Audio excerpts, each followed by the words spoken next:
We've been asked what's the end goal of our relationship? Where is this going? Where is it going? Where do we want it to end up? Is the question that we got, and the answer was, we're right where we are. We're right where we want it to be. We have exactly what we want. Obviously, like we said before, neither of us want to move in together. Neither of us want marriage. Neither of us want kids. Neither of us want to put our finances together.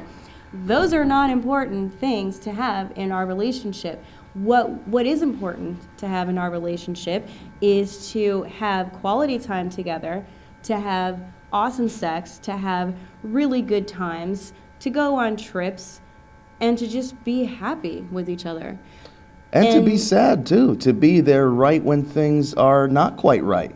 It's not, and to work through it. It's not all about just the good times, because a lot of the intimacy and growth comes during the bad times. We really value those bad times, and we don't want to just put on a smile face and be happy just for the sake of, well, if I'm not happy all the time, the relationship's going to end. We have to go through those moments. And some of the most intimate times are when one of us has cried on the other's shoulder. And that certainly includes me. Maybe me more than her. It's possible. Maybe. It's possible. I think, you know what? I think you cry more often and I cry for longer. Yeah, my tears dry up pretty fast. Yeah. But it has. Okay, I'm good now. I'll cry for 5 hours and he will cry like 5 times for 30 seconds, A year. That's the difference.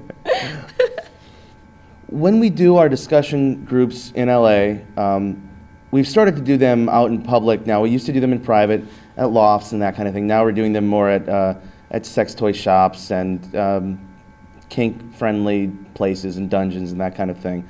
One thing we've run across is a lot of backlash against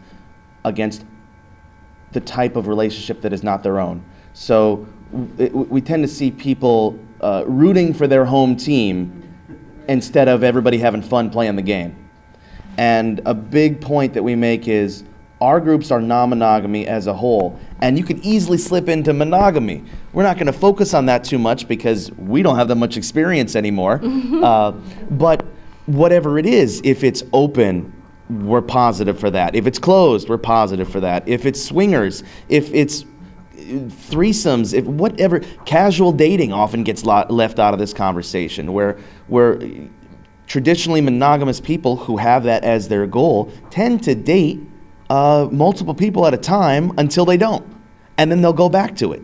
I don't know if that's serial monogamy. If they're going from periods of multiple to singular, I don't think it is. In my book, it's not. No. It's not going from serial monogamous. one to one to one, but this is, I'm single, I'm seeing 3 or 4 people, eventually I might make a decision with one of them. We support all of it. Whatever it is, we're big about. Another one that I support that gets constant stigma from the polyamory community itself is the don't ask, don't tell style of relationship, which in the mainstream world might be the most popular style of non-monogamy. There's a lot of people that are apart and have their thing on the side, whether it be for business or vacation sex, whether it be we're out of the zip code, so let's have fun. 100-mile rule. It could be the con rule, where we're at a convention, so anything goes for these 5 days. The nature of a hidden minority, which is what polyamory is. You can't just look at a person and assume, that they're polyamorous. And so the nature of being hidden is that it's also hidden in the stories that we hear, unless it's specifically about the polyamorous aspect.